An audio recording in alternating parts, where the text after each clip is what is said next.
शक्ति वेद माता और परम पूज्य गुरुदेव के श्री चरणों में दंडवत प्रणाम करते हुए आइए प्रसंग की शुरुआत करते हैं। गुरुदेव ने जीवन में महत्वता बताई संयम की। संयम कितना जरूरी है। आत्म संयम जिसने साधा उसका प्रतिफल उसे क्या मिला, जिसने नहीं साधा उसका प्रतिफल उसको क्या मिला, ये सीरीज में हम जान रहे हैं गुरुदेव की लेखनी से। आज हम जानेंगे कि यदि इंद्रियों का सदुपयोग करना सीख गए तो उसका नतीजा क्या निकलता है। साथियों, परम पूज्य गुरुदेव कहते हैं कि आत्मकल्याण के मार्ग में इंद्रियों की प्रबलता को प्रमुख शत्रु माना है। इंद्रियों से प्राप्त होने वाले सुखों के प्रति राग और द्वेष मिलकर मनुष्य को दिग्भ्रांत करते रहते हैं। यही कारण है कि बाह्य जीवन की नश्वरता को स्वीकार करते हुए भी वह आत्मा के उद्धार की बात तक नहीं सोच पाता है।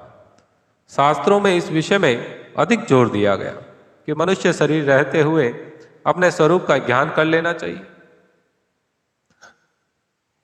अन्यथा पुनः युग युगांतरों तक अनेकों घृणित योनियों में विचरण करना पड़ता है। तब कहीं दोबारा मानव शरीर प्राप्त करने का संयोग मिलता है।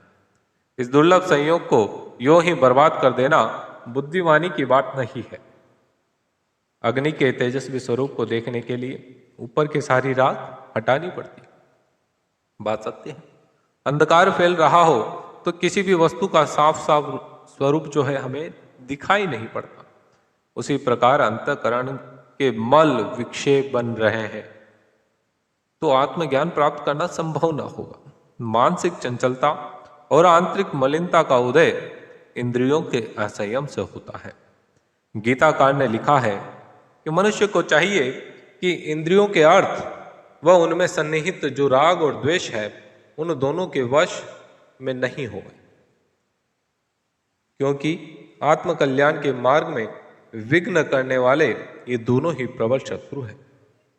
जिन इंद्रियों को आत्मविश्वास की रुकावट मानते हैं, यथार्थ में हमारे आत्मकल्याण का कारण भी वही है। शत्रु के रूप में वे अपने बहिर्मुखी स्वभाव के कारण परिलक्षित होती है। जब तक इनका उपयोग बाह्य जीवन के सुख पाने में किया जाता रहा या किया जाता रहेगा तब तक ये शत्रु है। किंतु जैसे ही इन्हें आत्मज्ञान आत्मविकास की ओर मोड़ देते हैं तो इनके सत्परिणाम भी हमें दिखाई पड़ने लगते हैं।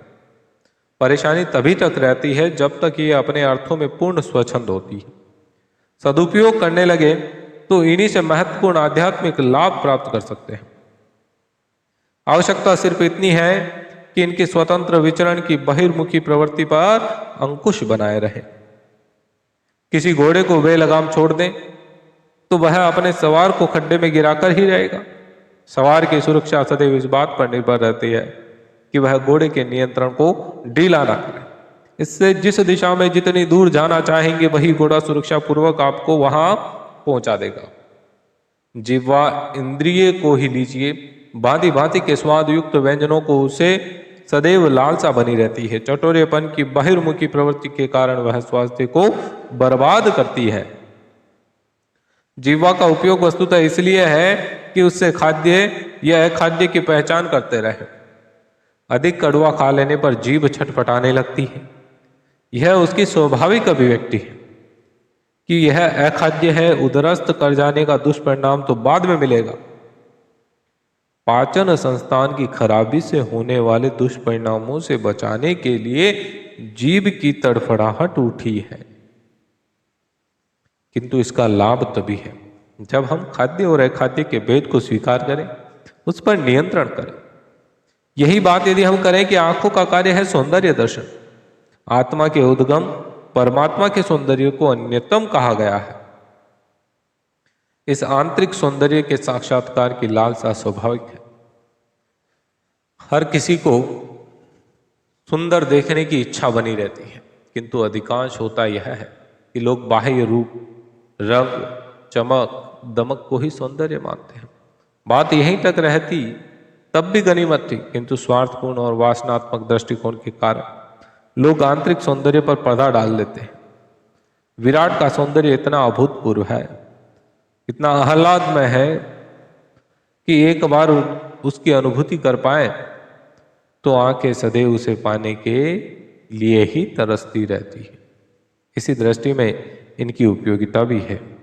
अखियां हरि दर्शन को प्यासी, मीराबाई हरि दर्शन के लिए महलों के सुख वैभव को त्याग दिया, चित्तौड़गढ़ छोड़कर द्वारिका चले गए और अंत में प्रभु को मिलने आना पड़ा। तो ये समझ समझ का फेर है। आगे गुरुदेव लिखते हैं, इस संसार में जो कुछ भी हो रहा है वह सब विधिवत वैज्ञानिक तथ्य पर सन्निहित है। इस विज्ञान को समझने के लिए इंद्रियों का विषय विकारों से दूर रहना परम आवश्यक है। इंद्रियों में आसक्त व्यक्ति कभी आध्यात्मिक विज्ञान की ओर उन्मुख नहीं हो सकता। उसकी सारी चेष्टाएं इन्हीं कुत्सित घृणित दूरदर्शी क्षणिक सुखोपभोग के आसपास ही चक्कर लगाया करती है। विराट के साथ आत्मीयता स्थापित करने की कभी भावना तक नहीं बन पाती। इसीलिए तुलसीदास जी महाराज ने रामचरितमानस में लिखा है, इंद्रिय द्वार जरोखा नाना, तह तह सुर बैठे करिथाना। आवत देख ही विषय बयारी, ते हटि देहि कपाट उघारी। सब सो प्रभंजन उर ग्रह जाहि, तब ही दीप विज्ञान बुझाई। इंद्रिय सुरन न ज्ञान सोहाई, विषय भोग पर प्रीति सधाई। अर्थात अनियंत्रित इंद्रियां बलात् विषयों की ओर खींच ले जाती है। ज्ञान विज्ञान की बात यों ही रखी रह जाती है।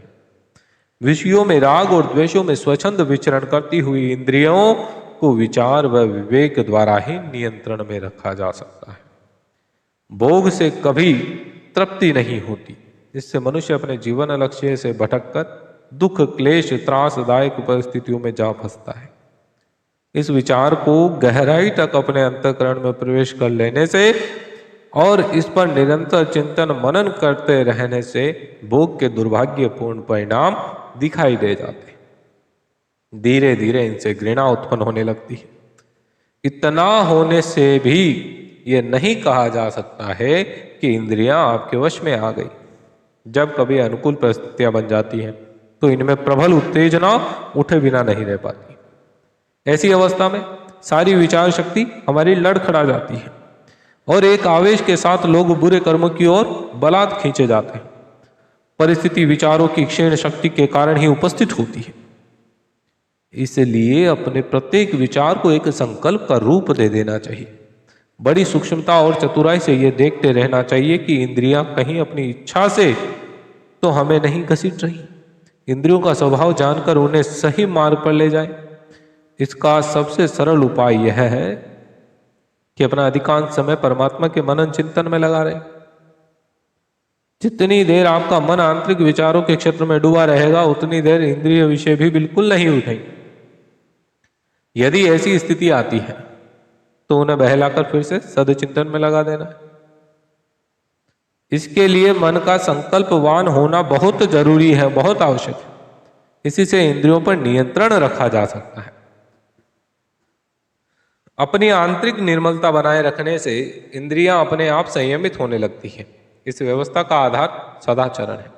द्वेष, घृणा, ईर्ष्या, क्रोध आदि से ही अंतःकरण मलिन व अपवित्र बनता है। अपनी भावनाओं में प्रेम, स्नेह, आत्मीयता, सौजन्य और सहानुभूति के बाहुल्य से ही आंतरिक श्रेष्ठता स्थिर रहती है। जब तक ऐसी स्थिति बनी रहती है तब तक दूषित विकार उत्पन्न नहीं होते और इंद्रियां नियंत्रित बनी रहती है। इंद्रियों को आत्मा का शत्रु नहीं सेवक मानना चाहिए।